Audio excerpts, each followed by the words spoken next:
Algumas pessoas hoje dizem que as empresas, em particular as corporações multinacionais, dominam o mundo. É difícil imaginar que qualquer tipo de organização humana possa domar as grandes barreiras naturais da América do Sul. Mas uma empresa acreditou que poderia. Construindo um gasoduto no valor de 1,5 bilhões de dólares da Bolívia através do continente sul-americano até a costa atlântica do Brasil. Distribuindo gás através do gasoduto mais longo do mundo, 6.430 quilômetros da extremidade da Patagônia até a capital argentina, Buenos Aires. Projetos assim exemplificam a grande ambição do capitalismo moderno, mas só são possíveis graças a uma invenção: a empresa de sociedade anônima. Se o século XVI testemunhou a revolução no dinheiro e no crédito, e no século XVII o nascimento do mercado de títulos, então o passo seguinte na história da ascensão do dinheiro foi o surgimento da empresa de sociedade anônima. Mas a capacidade da empresa transformar nossas vidas dependeria de outra inovação: a Bolsa de Valores. O preço que as pessoas estão dispostas a pagar pelas ações de uma empresa no mercado indica quanto elas acham que as empresas farão no futuro.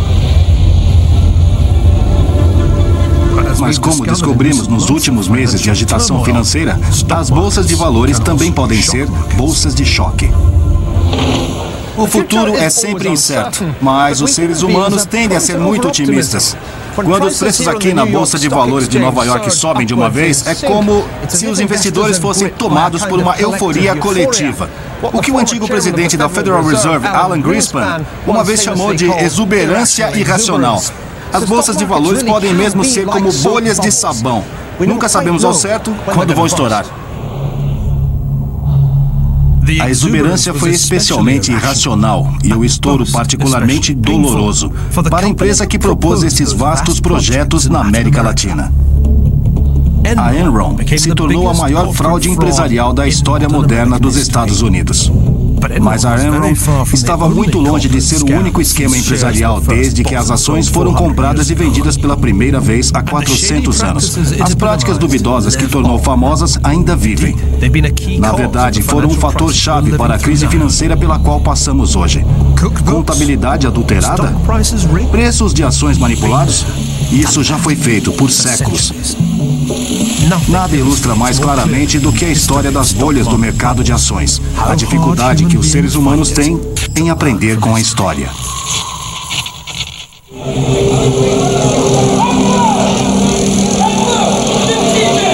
A ascensão do dinheiro. Bolhas de sabão.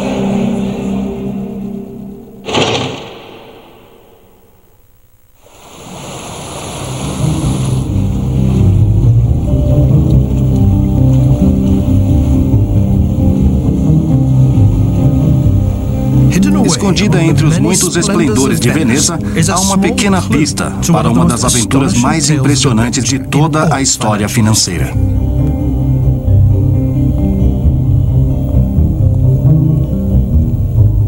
Em honra e memória de John Law de Edimburgo, distinto controlador do Tesouro dos Reis dos franceses. Este é o local de repouso final do homem que inventou a bolha do mercado de ações. Um escocês ambicioso, assassino condenado, jogador compulsivo e gênio financeiro imperfeito. Não só causou o primeiro ciclo de subida e queda nos preços dos ativos, também provocou indiretamente a Revolução Francesa. Houve um tempo em que John Law foi dono de um quarto do que hoje são os Estados Unidos, tendo perdido tudo no primeiro colapso financeiro da história. De Edimburgo para Amsterdã, para Paris até aqui em Nova Orleans e finalmente em Veneza. A história de Law é um conto clássico de ascensão e queda. Também é uma história que se ajusta bem aos nossos tempos. Guardado aqui no armazém do Museu do Estado de Louisiana está o único retrato conhecido de John Law. Aqui está ele. Com esse olhar firme e ambicioso, é com certeza um escocês em busca de algo.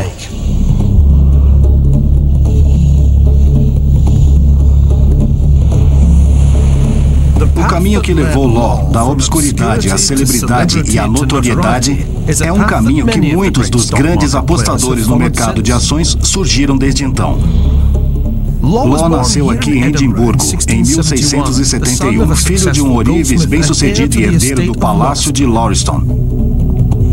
Em 1694, quando vivia em Londres, Law matou um homem num duelo por uma mulher e foi condenado à morte. De algum modo, Law conseguiu escapar da prisão e fugiu para Amsterdã. Não poderia ter escolhido uma cidade melhor para passar desapercebido. Na década de 1690, Amsterdã era a capital mundial da inovação financeira. Para ajudar a financiar sua guerra contra a Espanha, os holandeses implementaram uma das primeiras loterias nacionais do mundo. Para proteger seus mercadores de cunhagem duvidosa, criaram o primeiro banco central do mundo. Mas aquela que teve o maior impacto sobre Law foi a mais importante invenção holandesa de todas: a empresa.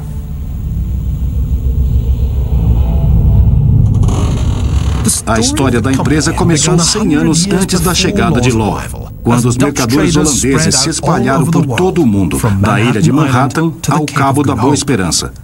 Mas foi a Ásia que se tornou o alvo principal da expansão comercial dos holandeses. Por quê? As Índias Orientais eram tão atrativas por causa disto: especiarias. Pimenta, cravo, noz moscada, gengibre. Os europeus as desejavam para dar sabor aos seus alimentos, mas também para conservá-los. Tradicionalmente vinham por terra através da rota das especiarias. Mas o plano dos holandeses era desviá-las por um caminho mais longo, porém mais rápido, pelo mar. Esse aroma pungente era o cheiro do dinheiro que fariam.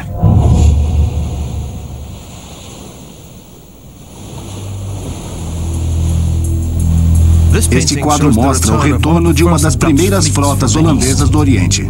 A inscrição diz: 4 navios navegaram para ir buscar especiarias em Bantam e também para estabelecer postos comerciais, que regressaram carregados de riquezas ao porto de Amsterdã.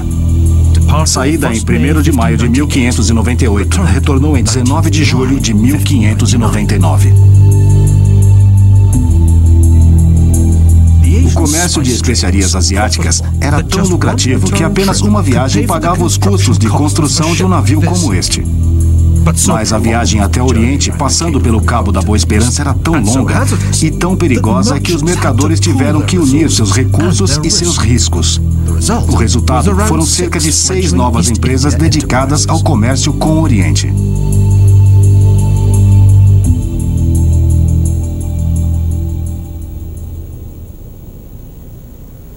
Em 1602, após iniciativa do governo holandês, estas diversas empresas juntaram-se para formar a Companhia Unida Holandesa das Índias Orientais, ou Verenigde Oost-Indische Compagnie. E esta é a sua licença original, que diz que a empresa gozaria do monopólio de todo o comércio, desde o Cabo da Boa Esperança ao Oriente, até o Estreito de Magalhães, praticamente metade do mundo.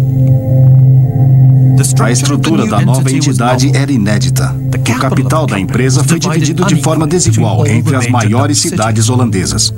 Os cidadãos eram convidados a participar do novo empreendimento, investindo. E era na forma deste investimento que estava a verdadeira novidade. Este quadro maravilhoso pertence à família de um dos fundadores da Companhia das Índias Orientais, Dirk Bass. Por 6.000 florins, ele e outros 16 então chamados participantes se tornaram os diretores executivos da empresa Windrembers. Mas depois de 1606, quem investisse seu dinheiro na Companhia das Índias Orientais recebia um active, literalmente ação, ou como diríamos, um pedaço da ação, uma parte dos futuros lucros da empresa. E aqui está ele, o primeiro certificado de ação do mundo, emitido pela primeira empresa multinacional do mundo há quase 400 anos.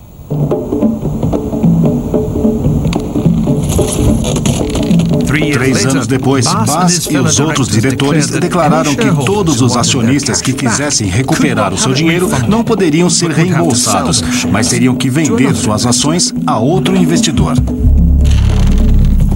Então, de um dia para o outro, nasceu um mercado para as ações da empresa. O primeiro mercado de ações do mundo. Esta invenção mudaria a face do mundo financeiro para sempre, pois criou um mecanismo através do qual os preços das ações eram determinados pelas leis de oferta e procura, compradores e vendedores. E como o escocês renegado John Law não poderia deixar de perceber, a troca dessas ações empresariais estavam tornando os primeiros acionistas do mundo muito ricos de fato.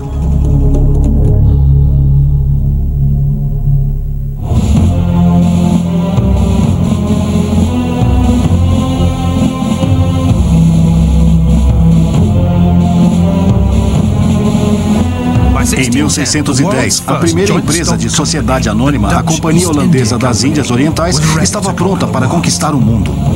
Tinha uma nova concessão, novos acionistas e uma crescente procura por suas ações. Mas teve que lutar para sobreviver. Literalmente. Depois de ter estabelecido uma rede de fábricas e armazéns por todo o sudoeste asiático, de Java até a Índia, a companhia teve de mudar para manter seus concorrentes espanhóis e ingleses afastados.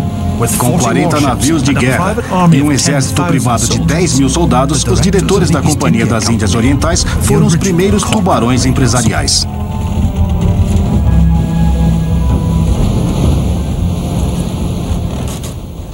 Para a Companhia Holandesa das Índias Orientais, o poder de fogo e o comércio internacional andavam de mãos dadas. Mas a chave para o sucesso da companhia não estava apenas nos seus canhões, como estes a bordo do Batavia, o orgulho da sua frota.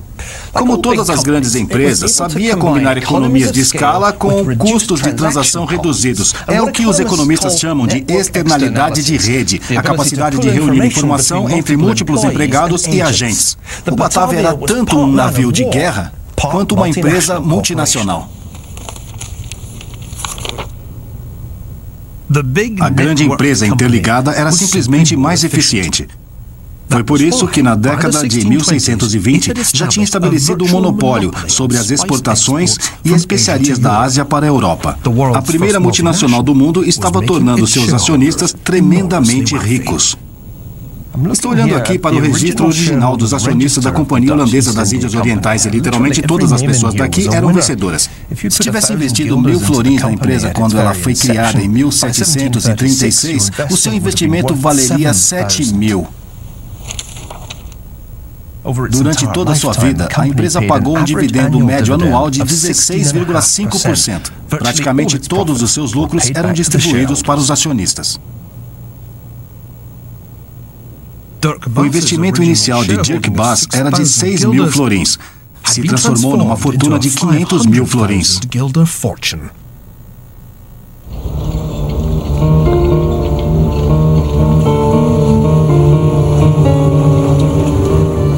Para John Law, escondido em Amsterdã depois de ter fugido da forca em Londres, o funcionamento da Companhia Holandesa das Índias Orientais foi uma revelação. Law vivia daquilo que ganhava nas mesas de jogo, mas era fascinado pelas relações entre a companhia com seus escritórios esplêndidos em Hoogstraat, a bolsa de valores mais próxima onde as ações da companhia eram negociadas, o Banco de Amsterdã. Mas Law percebeu que faltava algo neste sistema financeiro holandês. Para a capacidade mente financeira de Law, faltava 1 ou 2 truques aos holandeses. Primeiro, parecia uma loucura total limitar o número de ações da Companhia das Índias Orientais quando os mercados estavam claramente receptivos. Law também ficou intrigado com o conservadorismo do Banco de Amsterdã. Haviam criado um sistema interno que permitia aos mercadores liquidarem suas contas através de transferências diretas sem dinheiro vivo, mas não tinha emitido notas verdadeiras para o público. A ideia começava a tomar forma de uma mudança inovadora das instituições que Law encontrou ao chegar aqui em Amsterdã, apenas combinando as propriedades de uma companhia de comércio monopolizado e um banco público. E o céu era seu limite. Law estava se preparando para criar um novo sistema financeiro, uma nação insuspeita.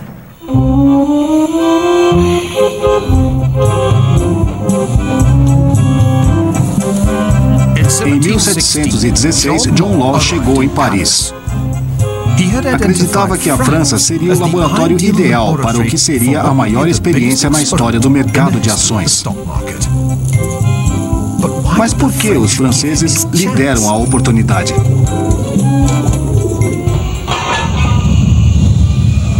A resposta é que a França passava por uma grave crise fiscal. O país estava afundando em enormes dívidas públicas como resultado das guerras de Luís XIV. Quando o Rei Sol morreu em 1715, o Duque de Orleans, que ocupava o cargo de regente para o jovem Rei Luís XIV, encontrou um país à beira da sua terceira falência em menos de um século. Era a oportunidade perfeita para Law, o economista rebelde e autodidata que tinha desenvolvido suas teorias entre o cassino e o mercado de ações. A ambição de Law era reavivar a confiança econômica na França, com a criação de um banco baseado no modelo holandês, mas com a diferença de que este banco iria emitir papel-moeda, como esta nota de 500 livres. À medida que o dinheiro fosse investido no banco, a enorme dívida do governo seria consolidada. Mas, ao mesmo tempo, e esta era a parte mais importante do sistema de Law, o papel-moeda iria restaurar o comércio francês. E, com ele, o poder econômico da França. O governo real ganhou duas vezes. A consolidação significava que suas grandes dívidas seriam magicamente transformadas em ações no banco de Law. Ao mesmo tempo, o monarca ganhava a capacidade de imprimir quanto dinheiro quisesse. Como Law escreveu, eu mantenho que um príncipe absoluto que saiba governar, saiba aumentar ainda mais o seu crédito e encontrar os fundos necessários a juros mais baixos do que um príncipe limitado em sua autoridade. No crédito, o poder supremo deve residir nas mãos de uma só pessoa. O poder absoluto estava nas mãos do Duque de Orleans, que vivia aqui, no Palais Royal, muito próximo do apartamento de Law, no Place Vendôme. Foi para ele que Law apresentou seu novo projeto. O prêmio seria nada menos que o restabelecimento do poder francês através da engenharia financeira. Mas esta era apenas metade do engenhoso plano de Law. Como Law escreveu, o banco não é a única, nem a mais grandiosa das minhas ideias. Produzirei um trabalho que surpreenderá a Europa através de mudanças mais poderosas do que foram produzidas pela descoberta das Índias. A segunda parte da ideia de Law era a criação de uma grande empresa detentora de um monopólio, a Compagnie d'Occident, a Companhia do Ocidente. Ele dizia que toda a nação iria se tornar um grupo de acionistas e o próprio Law, aqui chamado de diretor-chefe da empresa, estaria em seu comando.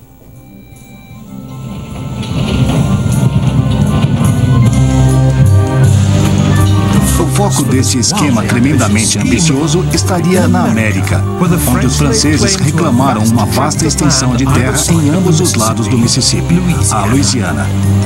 O regente concedeu à empresa de Law, que mais tarde seria a Companhia do Mississippi, o monopólio sobre o comércio com a nova colônia. Os franceses, independentes da posição social, eram encorajados a comprar ações da companhia. O nome de Law encabeçava a lista de diretores.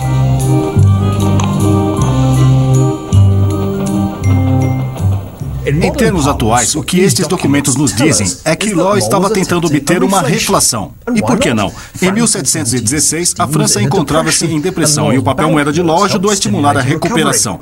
Ao mesmo tempo, o que ele estava fazendo estava transformando uma dívida pública grande e mal gerida em ações por meio de um recolhimento de impostos privados e de uma empresa comercial. Como não gostar de tudo isso? Numa febre de especulação em massa, o valor das ações da Companhia do Mississippi disparou, do preço original de 500 livres para 5.000 no dia 4 de setembro. Em dezembro de 1719, já tinha atingido os 10.000. Rua Quincapua. E foi aqui que tudo aconteceu. Aqui era onde o escritório de Law ficava, na Rua Quincapua.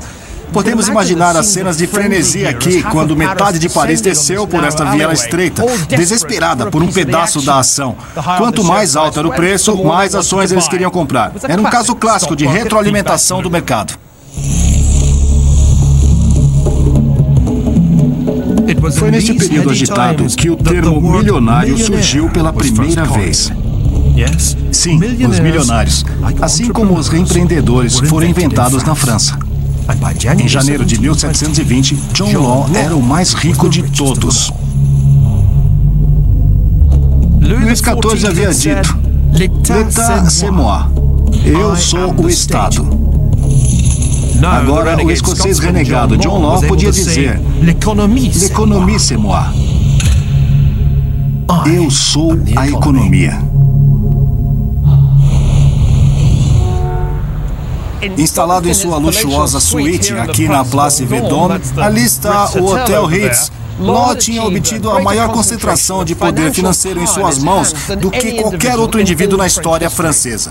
Como controlador geral das finanças francesas, detinha literalmente o controle sobre a coleta de todos os impostos indiretos da França. Toda a dívida nacional francesa, das 26 casas da moeda que produziam as moedas de ouro e prata do país, da Companhia das Índias, mais conhecida como Companhia do Mississippi, que tinha o monopólio da importação do tabaco, do comércio francês com a África e a Ásia, da colônia da Louisiana, que cobria cerca de 1/4 daquilo que hoje são os Estados Unidos. E por direito, Law também era dono do Palácio Mazarin, mais de 1/3 dos edifícios em volta do Place Vendôme, mais de 12 mansões, várias plantações na Louisiana e 100 milhões de livres em ações da Companhia do Mississippi. Nada mal para um homem que, quando chegou aqui 12 anos antes, tinha sido identificado como um joueur, um jogador profissional e um possível espião. Em janeiro de 1720, o triunfo de Law parecia completo. Um assassino escocês era então o primeiro-ministro da França. O problema de Law era que ele não tinha uma ideia clara de quando parar. Pelo contrário, tinha um forte interesse pessoal em imprimir mais dinheiro que o seu próprio banco controlava, para aumentar o valor das ações de sua empresa.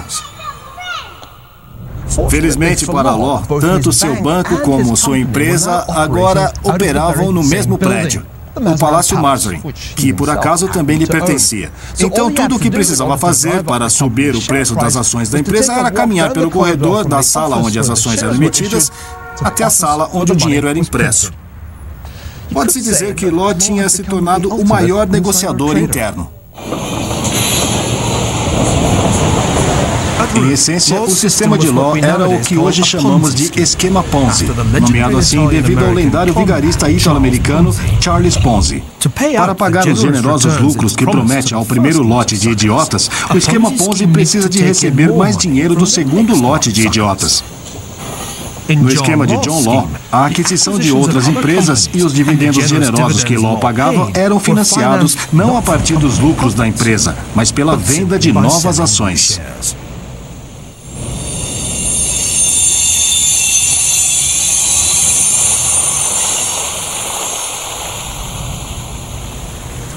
Mas como todos os esquemas Ponzi, o efeito do sistema de Law foi a criação de uma bolha insustentável. Law tinha reflacionado a economia francesa com uma combinação de papel moeda e confiança pública. Mas, infelizmente, sua bolha estava prestes a estourar.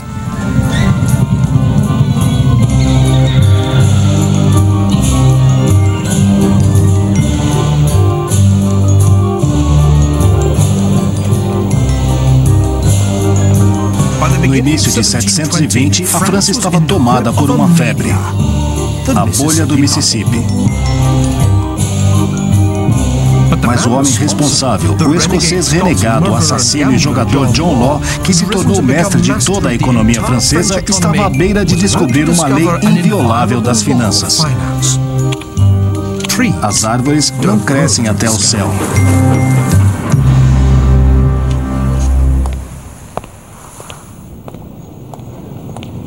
De acordo com a campanha de relações públicas de Law, os lucros enormes que ele projetava viriam da colônia francesa da Louisiana, que ele passava a ideia de ser um jardim do Éden. habitado por selvagens amistosos e nobres dispostos a trocar grandes quantidades de bens exóticos. Os bens seriam levados para a França através de uma nova cidade construída na foz do Mississippi, Nova Orleans, chamada assim para bajular o sempre suscetível regente francês, Duque de Orleans. Tudo o que faltava na colônia eram colonos. Ao perceber que os franceses estavam mais interessados na especulação do mercado de ações do que no trabalho duro da colonização, Law lançou uma campanha de recrutamento perto da fronteira franco-germânica. Vários milhares de alemães corajosos se alistaram e partiram para a Terra Prometida.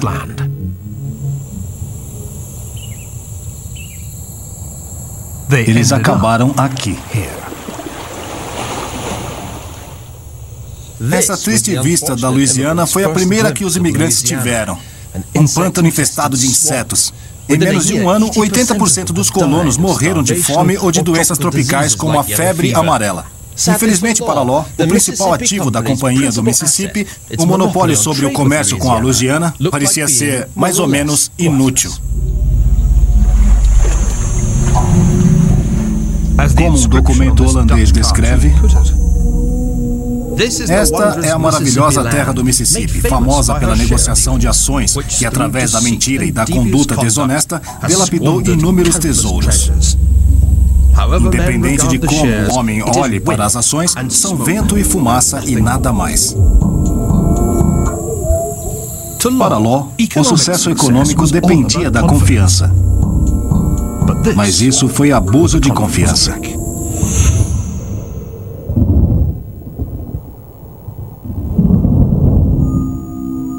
Em Paris, começaram a circular os primeiros rumores de que nem tudo estava bem com o sistema de Law. O valor das ações da Companhia do Mississippi começou a cair.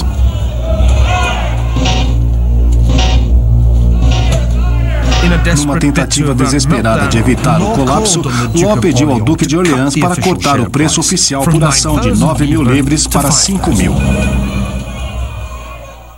Isto foi quando os limites do absolutismo real, a base do sistema de Law, se tornaram evidentes. Em poucas semanas, o preço por ação estava em queda livre. Multidões revoltadas se reuniram na porta do Banco de Law, atiraram pedras, quebraram janelas. Em dezembro, as ações tinham perdido mais de 90% do seu valor.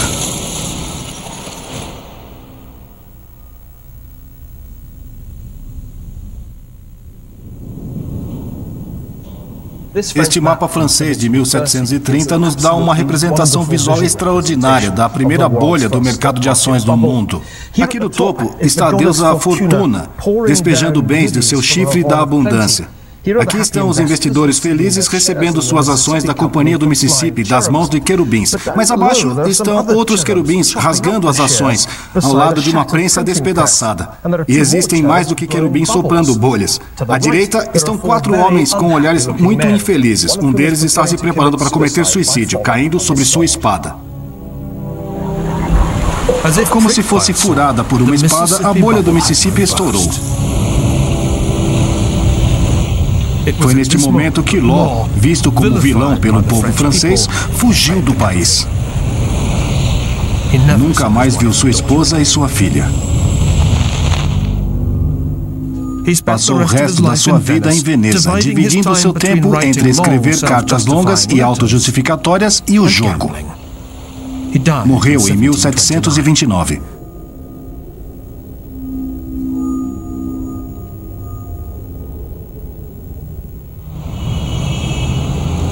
Na França, contudo, seu legado devastador continuou vivo. A bolha e o fracasso de Law fatalmente regrediram o desenvolvimento financeiro da França, afastando os franceses do papel moeda e das bolsas de valores por mais de uma geração. A crise fiscal da monarquia francesa não foi resolvida, e durante os reinados de Luís XV e Luís XVI, a coroa viveu com grandes dificuldades. Por fim, a França passou da falência real à revolução.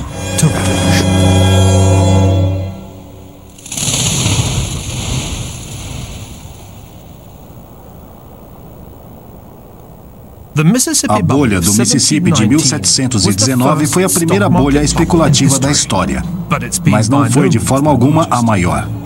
Quando pensamos em bolhas especulativas, pensamos nisto.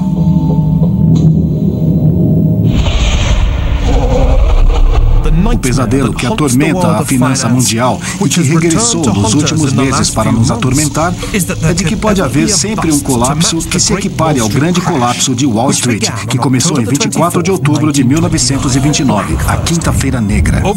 Nos 3 anos seguintes, o mercado de ações dos Estados Unidos caiu impressionantes 86%, atingindo o seu ponto mais baixo em junho de 1932.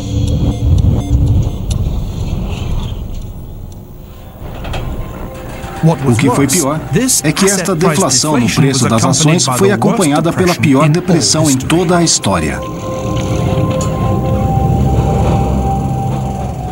Nos Estados Unidos, a produção caiu a quase 1/3 e o desemprego atingiu 1/4 da população ativa.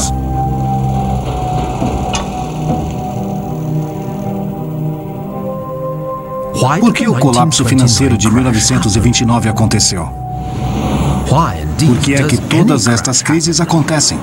Esta continua sendo uma das questões mais debatidas na história financeira.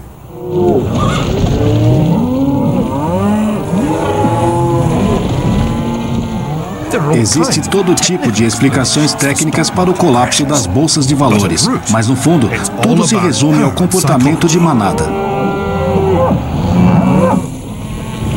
No mercado de touro, quando os preços das ações estão em alta, até os investidores mais inteligentes podem sucumbir ao que o antigo presidente do Federal Reserve americano, Alan Greenspan, chamou de exuberância irracional. Mas quando a manada muda de direção, às vezes reagindo a só uma mudança do vento, seu humor também pode passar de euforia à tristeza.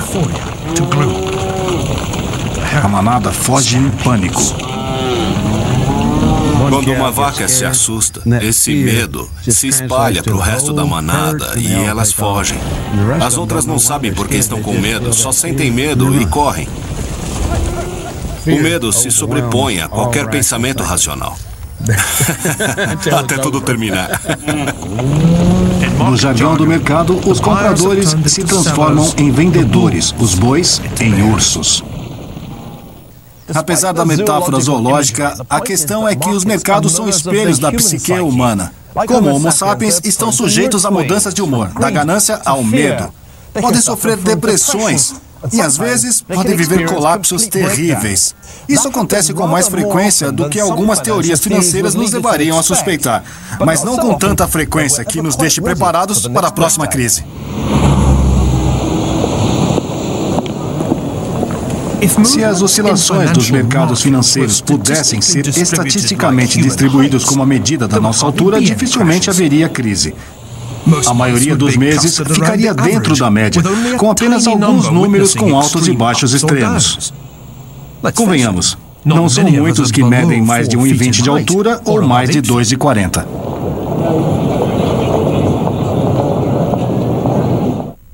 Esta é a clássica curva em forma de sino, onde as coisas são distribuídas de acordo com sua frequência, com os eventos mais frequentes agrupados nessa zona central e os relativamente raros anões e gigantes agrupados aqui nos extremos. Por isso é uma curva tão acentuada, porque a maior parte das alturas humanas está próxima da média.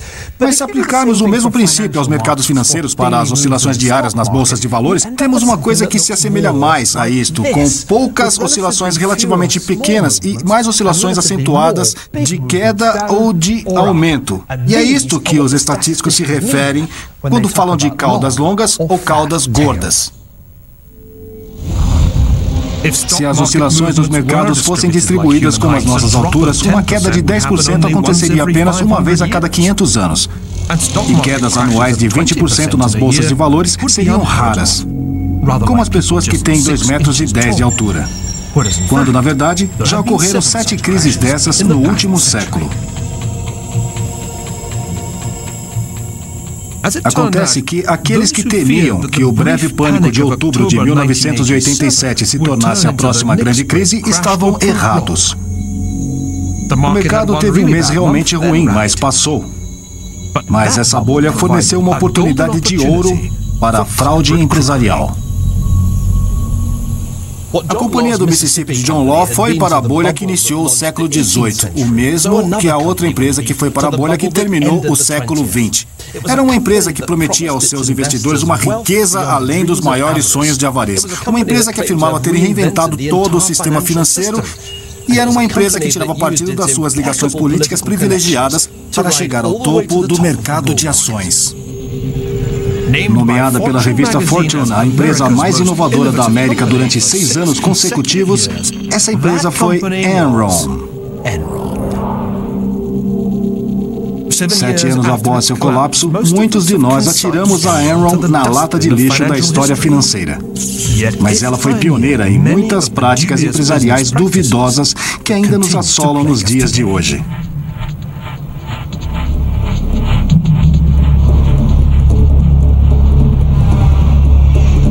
Nos 3 anos, até agosto de 2000, as ações da empresa energética de Houston atingiram um valor espantoso. No início, uma pequena empresa de gás do Nebraska, a Enron, era agora a 5ª maior empresa dos Estados Unidos, com receitas declaradas de 111 bilhões de dólares. A Enron era a menina dos olhos de Wall Street. Mas um pouco de conhecimento histórico talvez tivesse levado os investidores da Enron a pensar 2 vezes. De fato, a história da Enron foi como uma reprise da bolha do Mississippi, 280 anos antes. O plano de John Law tinha sido o de revolucionar as finanças do governo francês. Ken Lay, o presidente da Enron, planejava revolucionar o negócio de energia global.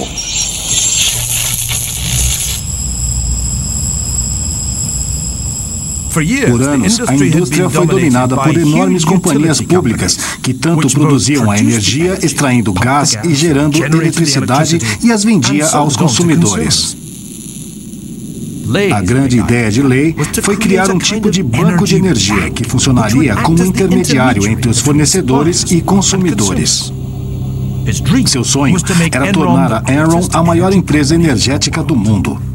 Na onda de otimismo que se vivia no momento, estava a diretora executiva da Enron, Sharon Watkins. Foi muito intenso. Sentíamos que se tivéssemos uma boa ideia, a Enron nos daria o dinheiro e a colocaríamos em prática. Éramos muito jovens. Como John Law, Ken Lay tinha amigos nos lugares certos. Tinha contribuído generosamente para a campanha presidencial de George W. Bush. Como presidente, Bush promoveu a aprovação da legislação que liberalizou o setor de energia. Bem no topo da onda de privatização energética, a Enron arrebatou ativos por todo o mundo. Só na América do Sul, a empresa tinha negócios na Colômbia, Equador, no Peru e na Bolívia, onde instalaram um enorme gasoduto através do continente até o Brasil. E graças à intervenção do amigo pessoal de Ken Lay, George W. Bush, a Enron adquiriu uma posição de controle na maior rede de gás natural do mundo, aqui na Argentina. Mas acima de tudo, a Enron negociava. Não só em energia, mas em praticamente todos os antigos elementos da Terra. Água, fogo e ar. Chegou até a negociar velocidade de internet. A Enron originou seu surto em Wall Street muito semelhante ao da bolha do Mississippi. Apesar dos avisos contra a exuberância irracional, o frenesi nos mercados foi potencializado pelo presidente do Federal Reserve norte-americano, Alan Greenspan. Como aconteceu no tempo de John Law, uma bolha especulativa só podia ocorrer se houvesse abundância de dinheiro. E ao subir as taxas de juros, somente uma vez entre junho de 1990 e fevereiro de 1995, Greenspan assegurou isso mesmo. Os retornos para os investidores foram imensos, mas também para os gerentes aqui no quartel-general da empresa em Houston, que eram generosamente incentivados com ações de compra. E no espaço de apenas 3 anos depois de 1997, o preço das ações da Enron subiram muito próximos de 5 vezes, em menos de $20 por ação, para mais de 90. Era a Companhia do Mississippi acontecendo de novo.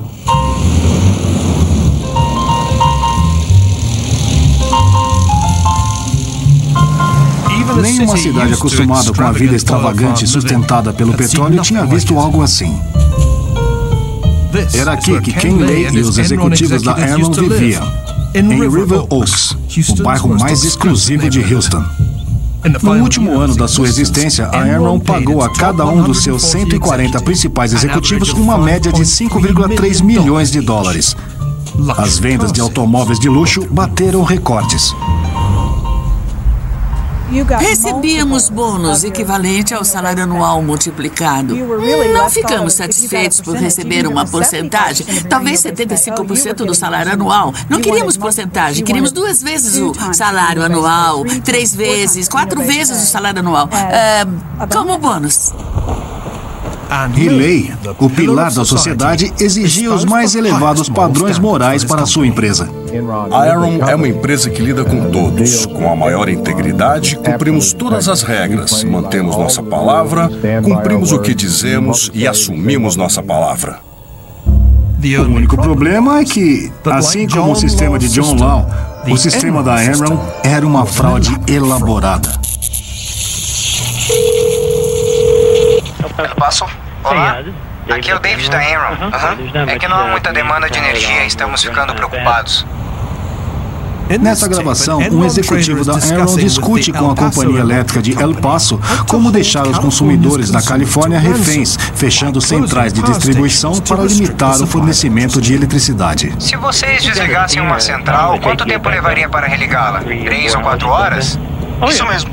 Bom, então se não tiver problema, pode desligar uma? Tudo bem.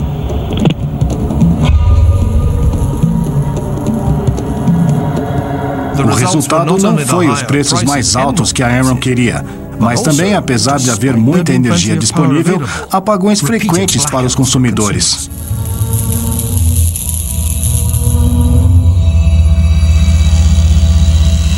O dinheiro da Enron foi roubado de muitas maneiras. Os ativos declarados da empresa eram muito inflacionados. Mas sua principal inovação financeira foi tirar suas dívidas do balancete e escondê-las no que chamam entidades de propósitos especiais, com nomes dúbios como Chuco e Raptor. A cada trimestre, os executivos da empresa tinham que usar mais truques e mais disfarces para fazer as perdas parecerem lucros. Não poderia durar. Quando você altera os livros e tenta esconder isso, está frito. Quando perceberam que o jogo estava à beira do fim, Lee e seus companheiros começaram a se desfazer de centenas de milhões de dólares em ações, mas ao mesmo tempo que garantindo ao público que o preço das ações continuaria a subir. Como as tentativas desesperadas de John Law para segurar a queda das ações da Companhia do Mississippi, todas as garantias de Ken Lay foram em vão. Em 15 de novembro de 2001, Alan Greenspan, o presidente do Federal Reserve norte-americano, recebeu o prêmio da Enron por serviço público de distinção, colocando seu nome em um quadro de honra que incluía Mikhail Gorbachev e Nelson Mandela. Greenspan o mereceu, porque sem as suas políticas monetárias no fim dos anos 90, a bolha da Enron e a bolha da internet que coincidiu com ela teriam sido impossíveis. Apenas 2 semanas depois da cerimônia de entrega do prêmio, a Enron abriu falência. A empresa devia bilhões, mas quantos bilhões? Quando a Enron declarou falência em dezembro de 2001, se reuniu com seus credores para dizer... Pessoal, sabemos que no nosso balancete tínhamos informado 13 bilhões de dólares de dívidas de longo prazo. O verdadeiro valor das dívidas é de 38 bilhões de dólares. Eram 25 bilhões de dólares de diferença do valor do balancete. Ficou chocada com esses números? Sabia que havia problemas, mas não estava na escala? Sim, todos nós ficamos muito chocados. No dia anterior à demissão de 4.500 empregados da sede da Enron, uma roda final de cheques de bônus foram emitidos para executivos. Em maio de 2006, Ken Lay foi condenado pelas 6 acusações de fraude financeira. O seu amigo Jeffrey Skilling foi condenado a 24 anos de prisão. Lay morreu antes da sentença, durante suas férias em Aspen, Colorado. Mas as práticas fraudulentas que proporcionaram a ascensão e a queda da Aaron não morreram com Ken Lay. Pelo contrário, o hábito de esconder dívidas do balancete, no qual a Aaron foi pioneira, se espalhou pelo sistema financeiro ocidental. A popularização desta contabilidade duvidosa tem sido um fator-chave na crise atual.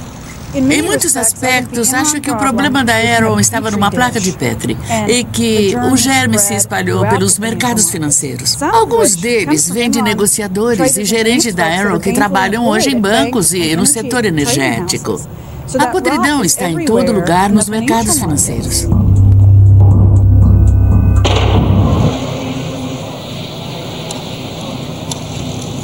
A empresa de sociedade anônima de capital aberto é realmente uma instituição miraculosa. Mas ao longo da história financeira, sempre houve algumas empresas desonestas, assim como tem surgido ocasionalmente mercados irracionais. De fato, os dois andam de mãos dadas, pois é precisamente quando os touros fogem de uma forma mais desesperada que as pessoas se deixam levar mais facilmente. Já dizia o provérbio.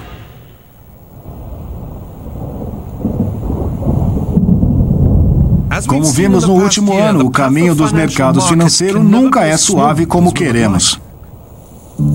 Desde o início da atual crise do crédito, alguns mercados de ações mundiais chegaram a cair quase 50%.